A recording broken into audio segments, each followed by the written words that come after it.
Hello, my name is Ayoung Kim, and I'm an artist who's using photographies and videos.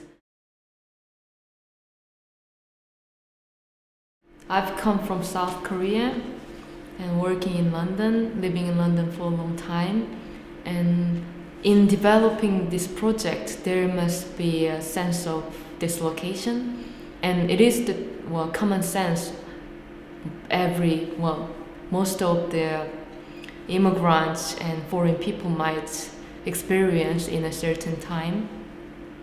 And I think this project reflects this kind of sense of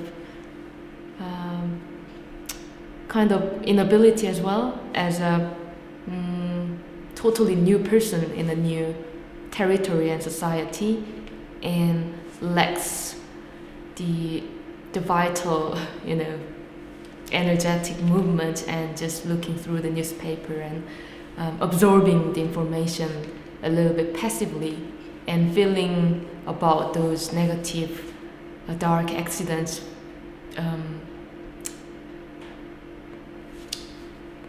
hugely.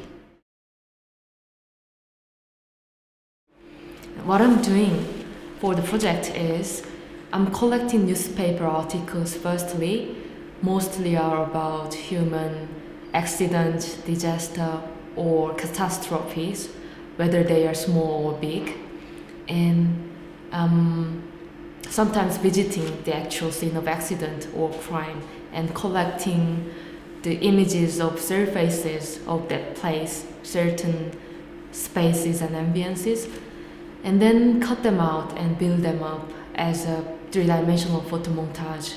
So they are, in a way, three-dimensional architectural models and, three-dimensional photo montage, or you can call it just model or market.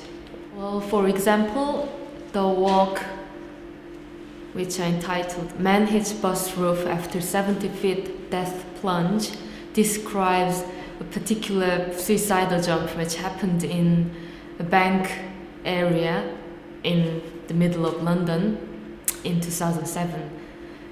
Well, as the title describes, there was a tragic suicide. It was a tragic suicidal jump that the man accidentally bumped into the bus roof, double-decker's roof, and died at the scene. And I visited the actual place and wanted to depict the atmosphere and ambiances of the area.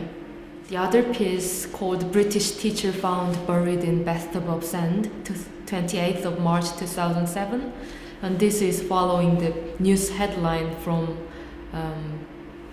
the tabloid, and it is dealing with an English language teacher who flew to Japan to teach English, and she was eventually murdered by her student and found buried in bathtub of sand, which is very vile and tragic at the same time. Wanted to depict this crime in the middle of ordinary day of Japan.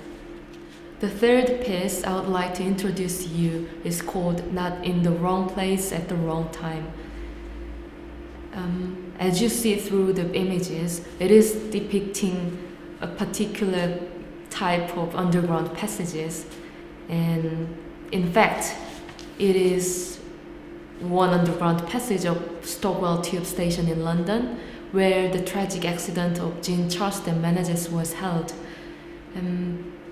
He was misunderstood as a terrorist and shot dead by police at the site.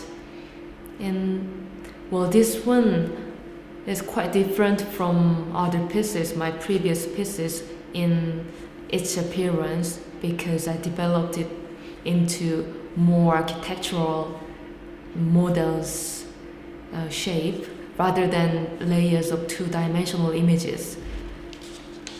And unlike from my previous pieces, what you can find here is the atmospheric ambiances of after the accident remains or traces, which is not visible or tactile, but as long as you remember the accident, then it is echoing in the space and will remembered forever.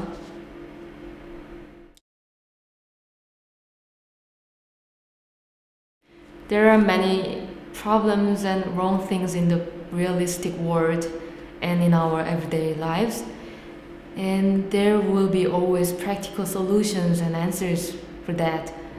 However, sometimes there are rather slow, not practical enough, but alternative solutions to make people being aware of those aspects of life and the world. I think the art could be one of those kind of synthesis, the alternative answer for the awareness. So I wanted to do this kind of a responsible position to show a hidden aspect of world and life. In methodology-wise, which I developed from photomontage, I made references of Thomas Demand and Oliver Boberg and Edwin Dworkman. They are all model makers in German and Dutch traditions. And they were good references for my practice. And for the to conceptualize my narratives, I was reading The Myth of Sisyphus by Albert Camus. It was the textbook for me for many years. And one more book called Sickness Unto Death by Kierkegaard. And these days I'm very much into the artistic interventions, which is trying to get out of the specific medium. Well, I'm not talking about the medium specificity, but would like to experiment more interventions with the society and with the public. Hence, those artists called Pierre Huyghe and Alexandra Mia, non-figurative practices are very helpful for me to look at.